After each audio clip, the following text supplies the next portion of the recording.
In an industry where a company that's a long-term investment is hard to find, there is one gold company that may pique your interest for gold investing, and that is Sandstorm Gold. Sandstorm Gold is a royalty and streaming company that provides capital to gold mining companies in exchange for a cut of the gold that they dig out of the mine. And Sandstorm buys that gold at a low fixed price, typically around $400 per ounce on average. There are a few gold royalty companies out there, but we think Sandstorm is worthy of your own due diligence. As a disclosure, we are proud shareholders of the company, and although we hardly advertise gold stocks, we believe in the Sandstorm management, led by former executive of Silver Wheaton, Nolan Watson.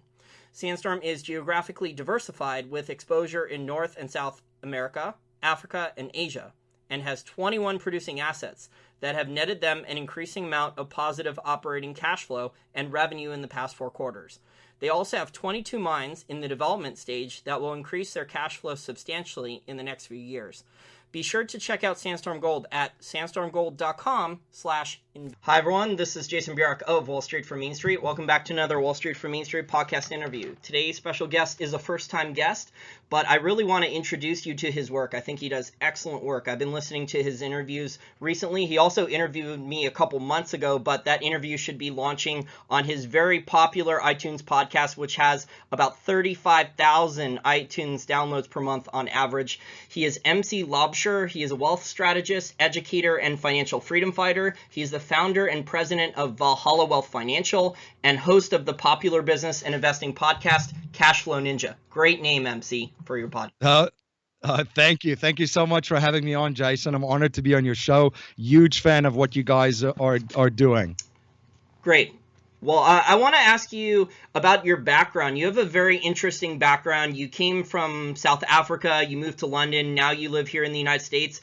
How did you decide that you wanted to leave South Africa?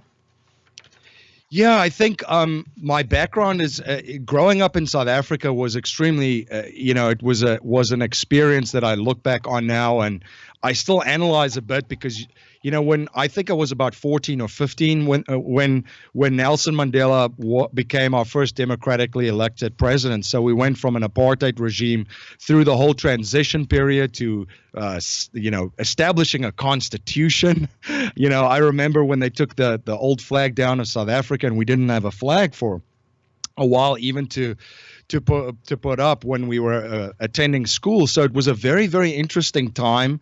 And I try to reflect on the lessons and things that I've learned from that. I attended university there. And as a lot of South Africans my age, they usually try to take a gap year. A year after university and just travel the world and go to different areas. A lot of my generation went and traveled. I traveled quite a bit. I ended up in the United States, and I didn't really have the intention of not going back. I always had the intention of going back home, but one thing led to another. I actually played a lot of rugby in South Africa. South Africa is obviously a rugby playing nation. I ended up in the United States. There was a newly formed city-based league that was a national rugby league, the U.S. Super League at that stage. So that's what kind of drew me here. I arrived with a backpack, one suitcase, a sense of humor and a sense of adventure, and fell into this rugby league, played for years. And while I was pursuing my career in sports, that's when I really got into the investing side of it, the economic side of it. You go to university and you study economics and history, and you think you've got a pretty good grounding and understanding of it, only to realize when you really start studying history and really start studying economics that you really had no idea what was going on, or the economic schools of thought and the mechanics of it. So that's how I ended up in the United States.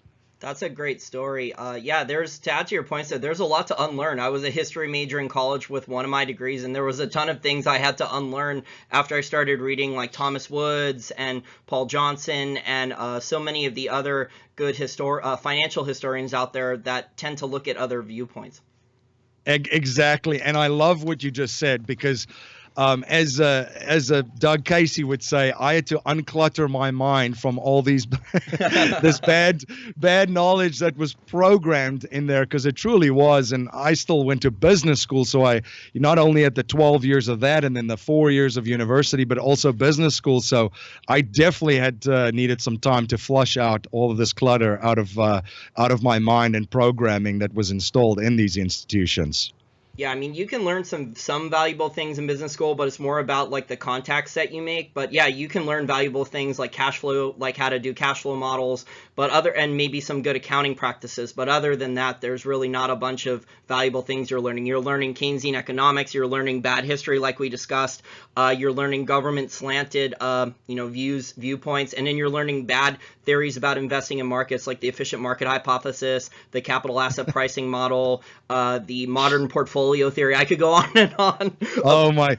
Yeah, I actually wrote a paper criticized, because we had to hand in this paper in business school, and I just shredded the efficient market hypothesis and just crushed it. And at that time, I got my paper back, and I think they basically wanted to fail me by saying, like, how can I say that markets are fixed and there's no such thing as free markets? And I listed that. Well, Jason, the ink or the ink on the paper wasn't even dry if they probably printed out and analyzed and marked this, and the LIBOR scandal broke. Yep. Well, so it was quite a perfect timing for that. Those academics, those PhD geniuses are the same types of people that blew up long-term capital management. They raised billions of dollars, they hedged to the hilt, and then they had to basically be bailed out, or Wall Street was going to go. There was going to be failures at banks because the counterparty risks too. So I mean, these academics, it's really sad. These guys are book smart, but when it comes to reality, they just have, that Steve Jobs reality distortion field. So they don't like to admit they ever made any mistakes. Absolutely, and that's the thing too about school in itself, which is really a massive injustice. What it does to a lot of people out there is that fear of failure, which we all have fear of failure. I mean, I still have fear of failure, but that little bit of fear of failure, they just take it up about 10 times by teaching you it's bad to fail. You'll fail this class, and now all of a sudden you're in trouble. So it kind of holds back a lot of people, just that fear of failure that the school system even hits harder on you. That's an excellent point. And there's great quotes out there from Wayne Gretzky and Michael Jordan. I think, you miss 100% of the shots you never take. So, I mean, you have to be, I think Michael Jordan, who made more game-winning shots than anyone else in NBA history, he also missed more game-winning shots than anyone else in NBA history. So he said you can't be afraid to fail. Yeah, absolutely. And I think Robert Kiyosaki said the one time too, if you haven't failed at anything, you've done nothing with your life so far. You haven't tried anything. You've got to fail at something. You got to take that step out of your comfort zone and try something new, learn something new. Look, you most likely you're not going to be good at it. We talk about podcasting. I just had my 100th show up, and I was listening to the first couple of episodes, and I'm like, oh, goodness, I was bad. I hear you, man. It was the same thing. I actually had really bad social anxiety disorder growing up. So I did this intentionally, knowing that, I'm going to try to force myself to improve and get better. Because I was just so scared of public speaking. I was scared of, going up and making eye contact with people and talking with girls. So I would only have good conversations with people on a subject that I knew something really well about, like baseball or football or things like that in the past. But, I've gotten more confident because of the podcast. I started off really bad. I was probably worse than you, let's just say. I kept the old interviews from years ago up on our channel, but, I started off and it was very, very difficult. I want to transition now. So Cashflow Ninja, great name for the podcast. Why did you start it? Why did you start it? And what were the goals with Cashflow Ninja? Yeah, so one of the things that one of the main reasons that I started it is in being involved in a little bit in wealth planning and wealth management. I saw a lot of clients, and the main thing that I saw with the difference between people that were really struggling and that are really going to struggle in their golden years in retirement and most likely outlive their money in the next couple of years. And the clients that were really successful, and I mean, these guys are going to have, as advertised in all of these commercials, that retirement of their dreams. And the big thing was the mindset and the different philosophy of the accumulation philosophy and the cash flow philosophy. And being firsthand a witness to how this accumulation philosophy has truly failed people, it was very, very it was really sad because a lot of them did all the right things. They did all the right things that people told them what to do, and they're still stuck, and they're not going to be able to retire, or if they do and they try to, they're going to run out of money. So I had that group of clients, and then also I had a lot of folks that in my wealth management, we do have a different take and different strategies, which we'll get into a little bit later in the interview. But yeah, so these folks have saved up money in some of these vehicles that we offer for them, and now they were looking to add the multiplier effect to their money to try and create more income streams. So I really sat back the one day and I said, it is incredible that cash, there's no way, in the future, in the year that we live in, and we live in amazing times, Jason, as you know, you and I are meeting online and through the internet and talking through Skype right now, and it's amazing to be alive. But that said too, the changes are going to be more continuous, more severe, and more instant. So the only financial security that I see that folks are going to have in the coming years will be to have different streams of income across diversified asset classes. So I looked at that whole spectrum. I identified the problems, but I also want to provide a solution. And I thought to myself, at that stage, I don't know I know a little bit about this and that. I have real estate investments of my own. That's mainly my expertise. But I'd like to learn personally too about all these different other assets and strategies. So if I can provide a platform to have amazing guests on my show, such as yourself, which was a fantastic interview too, sharing their knowledge and what they know and their journey. I get to learn with my listeners, and this will kind of create this platform for continuous learning, and that's why I chose the word ninja. My dad is actually a pretty famous martial artist. He's a 9th degree black belt. He still is one of the highest graded Westerners in the world, actually, in karate. And I firsthand see his pursuit for excellence daily in his craft.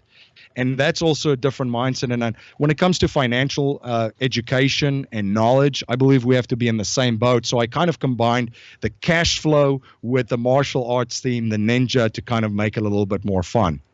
That's a really cool story. Yeah, the thing is about, having diversified streams of income, cash flow. I've met a lot of people who make 6 or 7 figures a year. Normally it's from one job, the one source of income. They're very comfortable. They think things are going well. They're not thinking about any downside protection. They don't have physical gold and silver for insurance. They're not really that diversified outside of mainstream financial assets with their investments. And, if they're American, they don't realize the opportunity that they have compared to someone in another country. Americans right now can start an online business, even if it's just for a part-time gig, maybe an online, maybe you're going to buy and sell a product or something and make a little extra side income and eventually build that up into a real business. People in most other countries don't have that opportunity because of how their governments are reacting. Exactly. And I mean, to your point, starting a side online business, something small on the side, you don't have to quit your job right now and jump in and try to be an entrepreneur, because we're all different, right? Regardless of where we're from in the world, regardless of our age, our demographics, our race, our religion, our past experiences, we're all unique and we all have different skill set. We all have a different relationship towards money, and our relationship towards taking risks. So you don't have to be a Richard Branson and quit your job tomorrow and try and conquer the world. You can start really small by starting a business on the side, a little online business that you build and nurture and create. And, celebrate the small victories too, because people look at the idea again of society, right, of success. Oh, I have to make $1 million or $100,000 a month, or, all these large numbers. Well, we're all have different ideas and different goals. And even if your goal is just financial freedom, you know, if your monthly expenses is $3,000 or $2,500 and you're making, you know, $3,000 or $4,000 a month on the side while and growing that business to eventually take over your job, that's a very that's an amazing goal and puts you in an amazing position.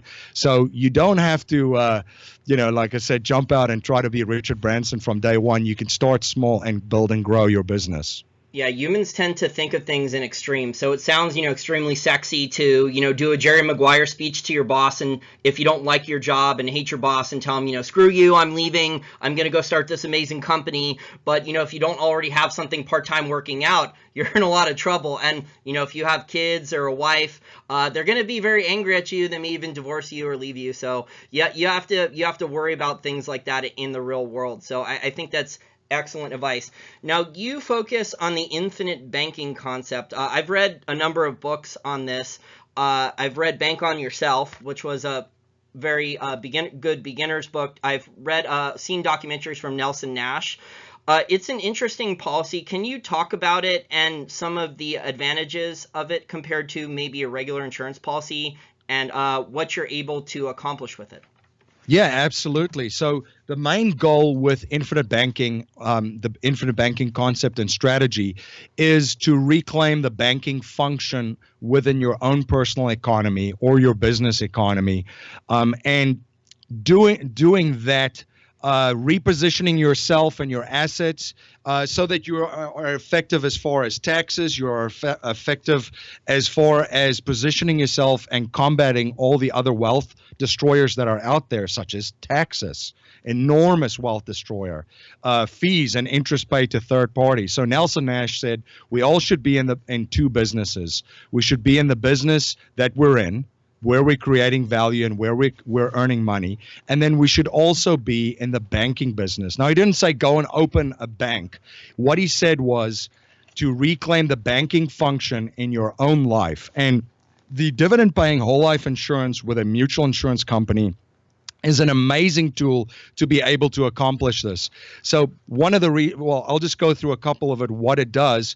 Just as a bank in this concept, there's two sides. A bank has a deposit side and a lending side. So a lot of folks will say, okay, that's great, you deposit money in the other side. The bank necessarily doesn't make a lot of money by taking in your deposits and paying you 0.001% or whatever they're paying you right now. Where they really make their money in their operations and where they become really effective is turning over their money through their lending operations. As you know, Jason, you have written about fractional reserve banking and so forth. So how do we accomplish these principles and implement and execute them in our own personal economy?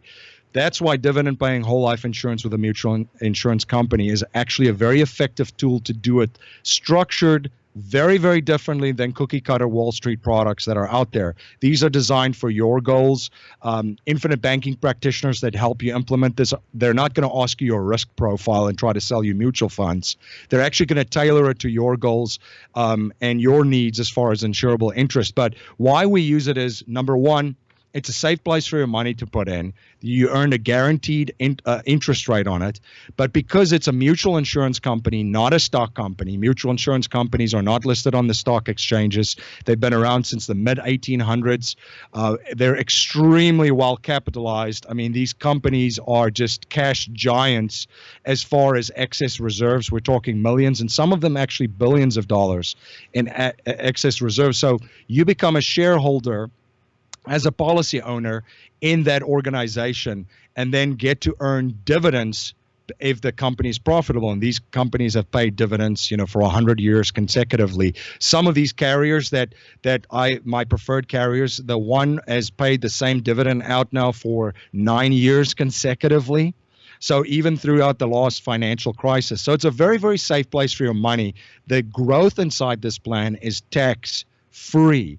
Now, I always say, caveat, I don't advise you not pay your taxes. Please pay your taxes. I pay my taxes. But I don't want to leave Uncle Sam a tip, and I'd rather pay taxes on the seed, not the harvest. So growth, money going into these plans are after-tax dollars that grow tax-free in there. And then just using the banking example, there's a lending side, and this is where the power comes in. The deposit side sets you out with predictability, certainty, and has your money grow throughout your life. The lending side of it allows you to borrow from a mutual insurance company's general account, and then you can get a policy loan from it. So you're not borrowing again, from your own account like an IRA or a 401k. So your balance never goes down. It's two separate transactions. So if you have $100,000 in your cash value, you can loan up to $100,000 from the general account of the mutual insurance company, and you can actually use that and employ that by investing in asset classes like real estate, by investing in sustainable offshore agricultural, by investing in certain market trades, some gold and silver companies, which you guys cover phenomenally. There's different avenues that you can utilize and leverage that. And that's what the banks do. They turn over their money every single time, as many times as possible. They make every single dollar work as hard as they possibly can for themselves. So this strategy overall gives you the same opportunity to implement this in your own life. Yeah, this sounds like a great savings vehicle. What worries about me now about a regular bank account, MC, is that, the banks are not paying any interest. We have financial repression. They're forcing negative interest rates in some cases. They're talking about bail-ins. If you have money, a lot of cash at a bank, you're either in a checking or savings account, you're an unsecured creditor. But if you're saving then in your whole life dividend paying insurance policy, that seems to be different rules. They're not as able to go after that policy. I think the insurance industry is more protected compared to this crazy leveraged banking system with fractional reserve banking. The insurance companies that are off the exchange seem a lot more leveraged. The other thing when I was learning more about these policies is the versatility. So, if you, instead of a credit card, which, has ridiculously high interest rates for paying for things, you can use these policies for a family vacation, pay it back. You can use it for a down payment on a rental property, pay it back. My business partner, Mo, he has a small policy. He was apprehensive about it first when I told him about it in 2012 or 13, did his research. He started with a small policy. He's bought when the silver price crashed a lot, he bought 100 ounces of physical silver with the policy, paid it back, and his policy grows, and it grows faster, and it compounds tax-free, and he has the silver. So, there's a lot of different options you could do with it. I think the other thing that interests me also, besides the versatility, is that, what I hear from a lot of people, we have a lot of listeners who are, first-time parents on the show. They like gold and silver. They don't know how to save for their kids' college funds with, this ridiculous student loan debt bubble and how college tuition is rising like crazy. All the available options to save for your college kids are really bad, in my opinion. So I think, if you start your kids off, you just have a newborn, you start them off with a small little policy and you put in $50 a month into it. By the time they're ready to go to college, they could have really good cash value in there, and maybe they can pay for a portion of their college with that, or they can go and buy when they graduate maybe an interest in a business or start real estate investing or other options that regular college students who graduate with up to over $100,000 in student loan debt wouldn't have. Absolutely, and you just hit it right on it, Jason. One of the most fulfilling things for me is working with parents and grandparents, setting these up for children and planning for college, because it does so many things at the same time.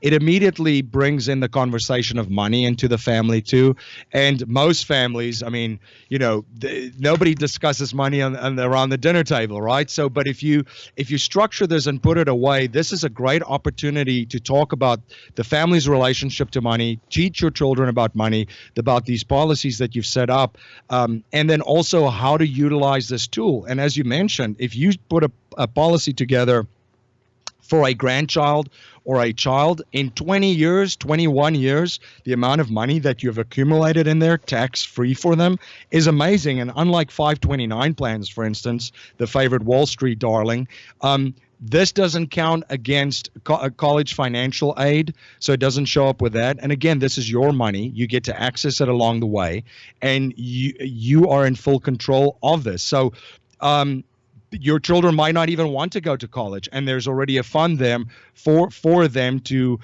maybe go into a business venture, maybe invest in something. And it's also so For instance, some of the parents do save in this. The child becomes 16 or 17, and now they've put money away for 16 or 17 years. Well, they want to buy a small, affordable vehicle, right? They start to drive. There's money available for that. You teach them to pay back that loan before they go to college. And then when they go to college, there's money for them there. For parents that didn't plan this way, we actually show them how to save in these vehicles and get the college, the student financial aid, because again, we like to use as many different, leverage other people's money too, right? In this process. So they go to college, they get the student aid, the loans, and the dividends actually from some of the parents' plans, and even in the children, if it's planned and funded correctly, could pay down the student loan so you never access the capital and depleted that capital. You merely use the dividends to cover this. So there's a lot of different strategies depending on your own financial situation. Everybody has a different situation, different goals, different means. But I think the lesson is that with small steps, just as you mentioned, by putting away $50 to $100 a month for your child, it could have an enormous impact and difference in their lives and in your family's life. Yeah, it starts to compound. If you the thing about investing, the earlier you start and the more time you give yourself to compound wealth with dividends and reinvestment, and if you have paid up accelerator riders on your whole life dividend paying policy that's tax free, I mean, this thing in 10, 15, 20 years, if you let this grow, it can compound a lot. And there's the ability with the versatility there. I mean, even if you don't want to be a rental property owner, you don't want to hire a residential property manager or clean your or get a phone call and fix your own toilets, you can be a hard money lender. So you can take that cash value out while you're building it up, and you could start making out, you can become your own banker basically and start making out loans. People pay you back. It grows the value of your policy, and you can keep repeating this. Absolutely. And what you just said, the compound interest and the growth is also interrupted as far as the taxes are already paid. So you're not going to owe Uncle Sam at the end of it still money, and the money that's in there you can access along the way at any time. So if emergencies come up, there's money for you to access that. If there's a vehicle that you want to buy, because of course when you pay cash for a vehicle, a motor vehicle, that cash is now gone, right? So there's an opportunity cost. What could you have done with the $10,000 or the $15,000 what the motor vehicle cost you? So it's just a different philosophy and a mindset change for people to more effectively purchase investments or leverage capital to employ in other investments. And then also as far as legacy planning for your children, you can also, there's life insurance trust that is actually a strategy that's very popular in family offices across the country. And for the listeners out there, they've probably heard of the Rockefeller family office. Now, you don't have to be a Rockefeller to use some of the same strategies and techniques and implement and execute them in your own life on a smaller scale to have an enormous impact on your family and your family's legacy and the legacy that you're going to leave for your family forward. Yeah, I think it's a good savings vehicle for people to put some of their savings into that's outside the regular banking system. So I think there's different laws protecting the insurance industry than there is protecting the banks, because a lot of the laws that protect the banks don't protect customers, the people on Main Street. Now, we've had there's been an Austrian school economist, Robert Murphy, who's written a book about the infinite banking concept. Nelson Nash, I think, is a libertarian. There's a lot of Austrian school real estate, free market libertarian real estate investors who love these plans. And I've heard stories that some of these real estate investors, MC, can have a dozen or more of the plans for them, and then they like the plans so much they give them as gifts to their kids and or grandkids.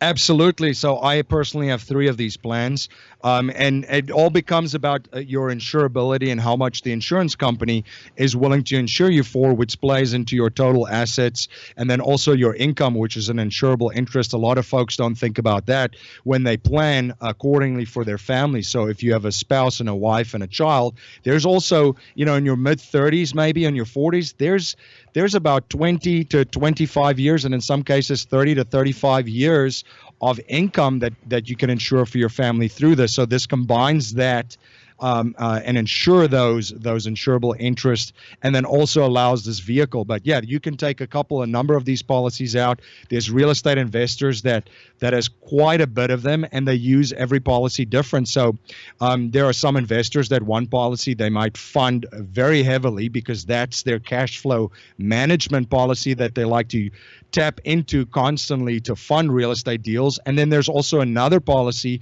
that they use as a reserve account. So that's actually one I use personally for a reserve account for one of my real estate interests. So you put away the monthly cash flow from your real estate property in there. So if something breaks down, which it does in real estate occasionally, as it did for me, I had to do some plumbing, I had to do some electrical work.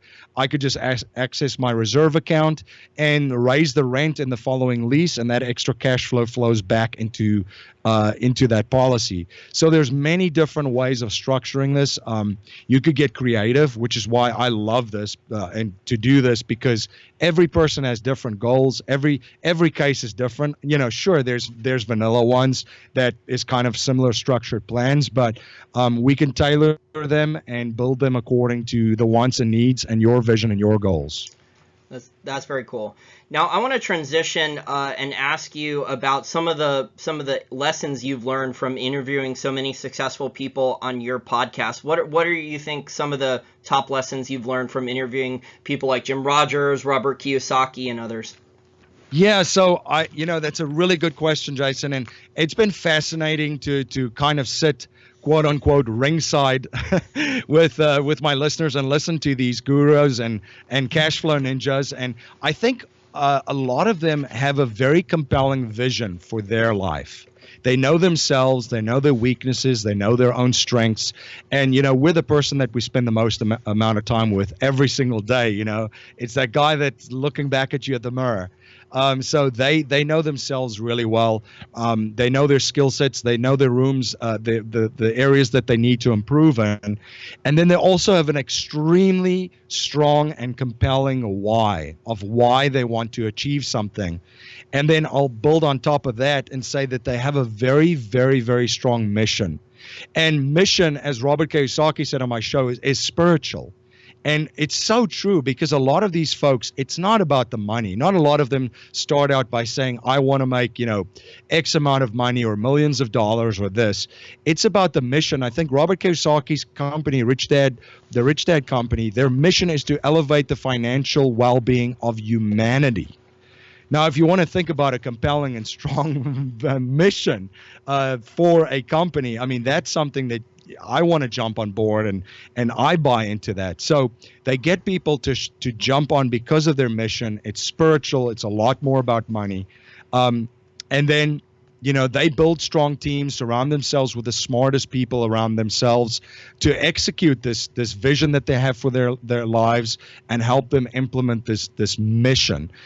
So they're very, I think they know the secret of the universe too. And the secret of the universe, especially when it comes to this, is value creation. They know, and this touches on spirituality again, they know that if they want more value to flow into their lives and have an amazing life, they need to overproduce and produce so much value for other people as humanly possible every single day. And they also know that in the world that we live in, the amount of people that you can provide value for and serve it's limitless.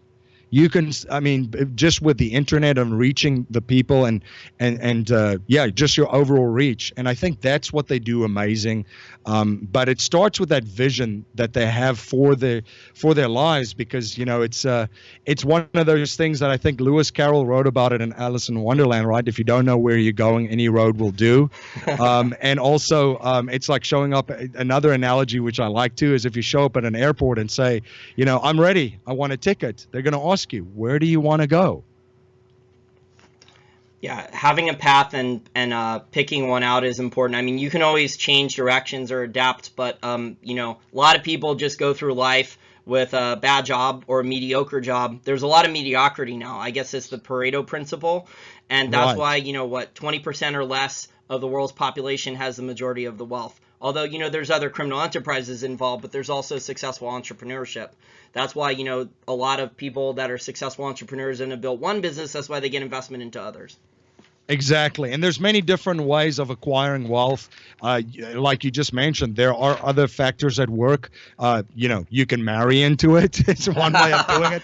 You can try to steal it from someone. There's many different ways, but the successful and truly like inspirational people out there are people that have provided an enormous amount of value for others and continue to find or seek ways of how to do it. I mean, I've mentioned Robert Kiyosaki, but look at Robert. He claims, I don't know anything about computers or anything of that. But if you look at what Rich Dad has become, it's basically a tech company right now. It's an amazing educational company, but they've turned it into interactive games, radios, podcasts, interactive stuff on their website. So they keep on seeing the changes and where the world's going, and they keep on looking for ways of trying to provide value for other people. Excellent. Now, you're a very well-read MC. I want to ask you some of your favorite books. What are some of your favorite books, and why are they your favorites? I'll start with one that you're pretty well familiar with because it opened my eyes, The Creature from Jekyll Island with Mr. G. Edward Griffin. It's just growing up in South Africa and during the turbulent time that I did grow up there. That's a book that woke me up to the financial system because I knew, after going through and living in that time, I knew that basically the veil has been lifted, right? Like, look at all this propaganda and how did people not know? How didn't people know around me? How was this okay? Why didn't anybody speak up? How does it really work? And you start to question everything critically, and you try to learn as much as you possibly can at that stage, because I think I went through an anger phase a little bit where I was very, very angry because I couldn't understand how people could just lie and, tell all these things. And then you get to the point of, okay, I'm going to stop being angry now. I'm going to try and study and learn as much as I possibly can. And when it came to money, that's the one that took me down the rabbit hole to truly figure out what is going on and how it really works, right? And then learn how the game works, know the rules of the game, and then play the game as hard as you can. So that's definitely one that I would start with. As far as value creation, in a very, very deep, dark time in my life, this really kind of hit me where it hurts, but The Go-Giver from Bob Burg is a book that I would definitely recommend for anybody out there. It's just a fascinating read, and it really made me, because Jason, this is all easy, right? Success comes really easy. It's overnight, right? You're right. You're right. There's no pain and heartache. We've been building Wall Street from Main Street since like 2009, so it's been 8 years of it's been an uphill battle. Sometimes there's been good things, sometimes there's been bad. I discussed this in our interview. There's been $60,000 a year paid newsletter deals that after weeks or months of negotiations for someone else I walked away from because they tried to screw me over at the last minute in an extra addition onto a contract. I've had negotiations with angel investors where things were moving along and it looked like I was going to get a six-figure check to move our educational technology company forward after phone calls and emails for weeks or months, and then things blew up in my face. It's been like that. Basically now for doing a lot of these interviews now, basically YouTube screwing us now. I don't know about you, but they just removed 100,000 views on our YouTube channel a couple days ago. Yeah. So we were over 2.5 million views on the counter, and then I woke up a couple days ago, and we were back way below 2.5 million views. So, and YouTube's demonetizing our videos. We're getting reports from listeners that they're removing their subscription from our channel. They basically, with their new algorithm, they've cut our views in half the last 6 months. So, I guess we're gonna have to figure out a way around it.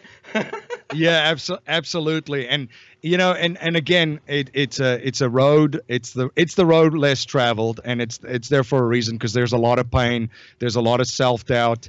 There's a lot of yeah, there's a lot of second guessing, and I think when I was at a very, very dark stage of my life too, that book kind of like brought it to life. So those are definitely two that I would leave your audience and your listeners with. I would also say if they're interested in two other books, what I do, The Infinite Banking Concept by Nelson Nash is a great read, and then also for the Austrian School of Economics listeners out there, How Privatized Banking Really Works is a fascinating read of integrating the infinite banking concept with the Austrian philosophy and school of thought. And if any of your listeners is interested in this concept, please, they can reach out to me at info@cashflowninja.com, and I will send them a copy of either one of those books if they want to read either one of them. Yeah, I haven't had a chance to read the Robert Murphy one. I have a copy of the ebook, the PDF. It looks good, but it's so long. You know, if I can make a recommendation to you to grow your business, I think this would be a good investment for you. Pay someone to do an audiobook of that book and give it away for free on Audible. Get 4 and 5-star reviews, and then after you have a bunch of those on Audible, you could start charging like $5 or $10 for the book, or you can continue to give it away. But if you that book is so long, if you give away like a copy of the ebook with the audiobook, I think you could get a lot more downloads with it. It's just such a long book. It's hundreds of pages that I think the audiobook people would digest it a lot faster. Yeah, absolutely. And Nelson Nash's book is about 70 pages, so that one's a pretty quick read. It gets the point across pretty quickly. Excellent. Well, MC, you do great work. I have been listening to your interviews lately. I'm going to try to check out the Jim Rogers one because I haven't had him on in a while. And I've read all of Jim's books, so I find Jim's philosophy on life very interesting. Jim likes studying psychology and history like me. I think that's important for great investors and business people and in general for life. With history, one thing people don't understand, I've been, thinking this over since I did the interview with you, is that history, when you go back and read people's biographies and see how they reacted to certain situations in life, you're basically looking at people's, psyche, their psychology for how they decided to make decisions in these difficult or key important, forks in the road in their life. No, absolutely. And history is fascinating because I think it's Tolstoy that said history would be great if it was true, the way that it's written. And Napoleon said history is a bunch of lies agreed upon, I think. So, obviously the victors write history. Just think about what they will write about the time that we lived in. And what would historians write 2016 and 2017 about, or even the next 4 years? So I'm sure, generations from now, there'll be a distorted view of this as well. But hopefully people would, do their research, find other contributors and other information out there to see what really happened. So, and that's the thing that I try to do. I try to learn and see history from both sides.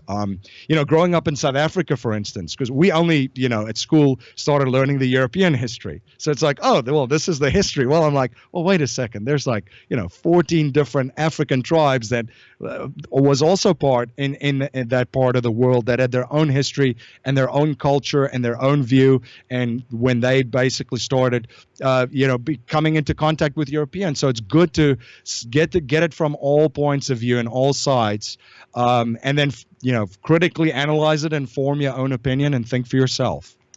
Yeah, because Mark Twain said history doesn't repeat, but it often rhymes. So, I think right now with the global economy and the financial situation that the U.S. finds itself in, Trump was elected basically, I think, on a taxpayer revolt here in the United States. The taxpayer just couldn't afford the increases in the Obamacare tax. The class Americans were losing so many of their jobs. So I think, that's one of the actually, Trump was popular with minorities as well, surprisingly, because, the Democrats were saying he wouldn't be popular with minorities, but he actually polled better with women and minorities than many people thought.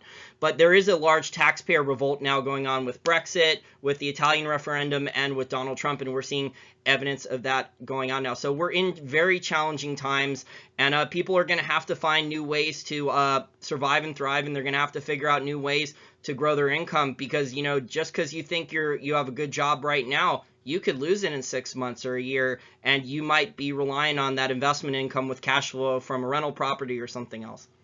Absolutely, because as you well know, and your listeners and the communities that we're part of, and the people that we mix with, you need to empower yourself, invest in yourself, invest in your own financial education. Listen to shows like Jason's, and grow your understanding of what's going on, improve your skill sets, and try to find out what value you can provide for others and improve upon that. Because, we know that we're the only ones that's going to be able to take care of ourselves, right? It's not going to be a government. It's not going to be a guy on a white horse. And if you do see a guy on a white horse, please read history, because usually a guy on a white horse doesn't work out so well for everybody. Yeah, neither do most government promises. I mean, the promises the government's gonna give with, Obama said that you could keep with Obamacare, you could keep your same doctor, and you would save money with Obamacare. None of those things, for the most part, came true. So politicians just have a long history of not doing what they say. They're mostly a bunch of liars and hypocrites. There's very few exceptions, like Ron Paul. But MC, I want to thank you very much for your time. Really enjoyed this discussion. Hopefully our listeners will find it very thought-provoking, and we'll definitely have you back on again in the near future. Thank you so much, Jason. This has been fantastic discussion, and as always, great to speak with you. Mo and I are trying to raise $1,000 per month for our Patreon account. We have over 2,600 viewers per YouTube video, so if we can get most of our loyal listeners, or all of our loyal listeners, to donate $1 per month or up to $5 per month, which would be amazing, that would cover most, if not all, of the money that we need. So we also accept one-time donations. If you go to the wallstreetformainstreet.com website, we accept donations in cash via PayPal. Fiat, you can donate there. You can donate Bitcoin through our Bitcoin wallet there on the website, or you can donate gold and silver. We have a gold money account, and we also accept mailed donations of physical gold and silver. Thank you guys for listening, and we appreciate any and all help. Please forward it to friends. Okay, bye.